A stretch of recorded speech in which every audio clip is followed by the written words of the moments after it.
When you think of Pierce Dorman as a lover, what words come to mind? Oh, well, I haven't thought of him that way in quite a while. I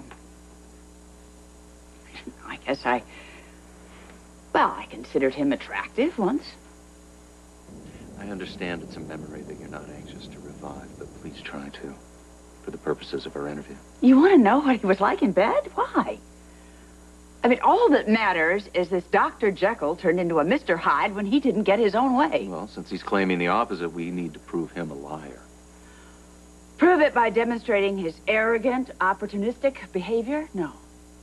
Look, I didn't fire Pierce Dorman. He quit.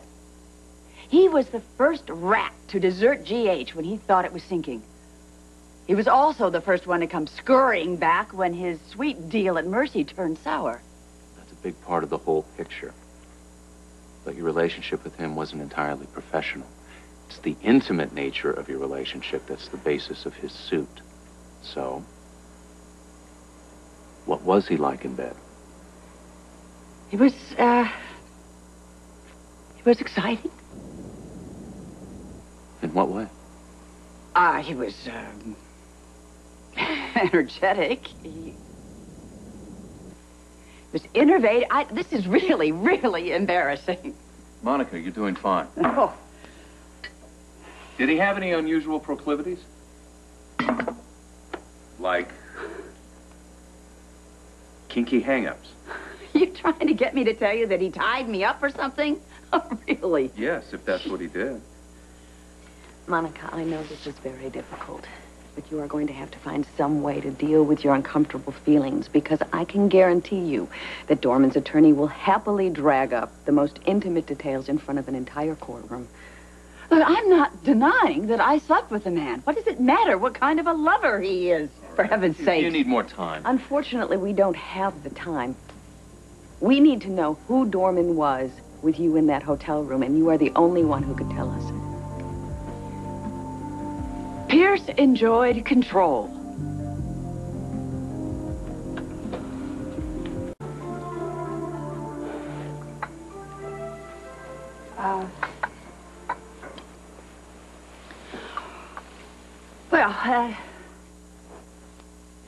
At first, he was aggressive.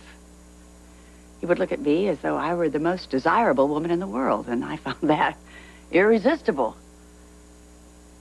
And the fact that he wasn't bothered at all by the fact that I had had reconstructive surgery, that was different. He was experienced. He was attentive. And he certainly liked playing a role reversal. Can you explain that? Well, at the hospital, I was his superior, and then when we were alone, he was in charge. Did he hurt you? No. No, he didn't. But I realized just how methodically he went about seducing me. It was like he was taking a course in school that he just had to ace. I mean, he really knew how to push all the buttons. He did his homework. With all the words and all the gifts. He knew how to get to me as far as my ego about my attractiveness, my age. And I am ashamed to say that I liked it. Why is that shameful? Well, no one likes to be conned by just flattery, you know. I misread the situation entirely. What made you decide to end it? Well, I don't know exactly when I stopped enjoying him. Maybe it was when he started to try to control me. I mean, he insisted on us doing things together. He even insisted on coming with me to a conference. And that's when I realized I didn't like him well enough to be that involved. And also, at that time, Alan and I were getting back together again. And and I thought about Emily and the time I wasn't spending with her. So that's when I decided to break it off. When I told him about it, he tried to seduce me. And when that didn't work, he became violent. He insulted me. He even threw glass across the room. It was ugly and, well, it was horrible. Was the change sudden? Oh, it was just like I flipped a switch. He didn't even try to pretend anything. I realized right then and there the whole thing had been an act. The whole thing. I really just don't want to do this anymore. Monica, anyone would be sensitive to that kind of betrayal. But essentially, we needed to hear it from you. Well, do you have what you need? For now. Good, then excuse me.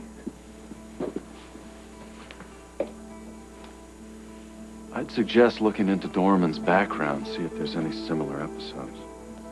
Is that likely? It's impossible to say without examining the man, but he clearly has an issue with control. It could very well be that Monica is getting off easy with nothing more than a lawsuit.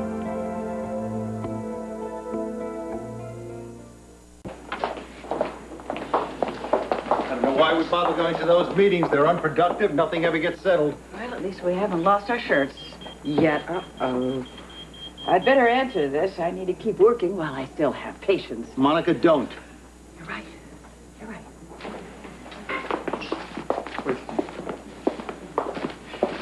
How anticlimactic. Well, these things can drag out. I should have warned you. Sorry. So am I. In the meantime, I think I know a way to keep myself occupied. Dr. Ralston, please call extension 57. Dr. Dorman, Dr. Ralston, please if you're not too busy, I'd like your opinion on something.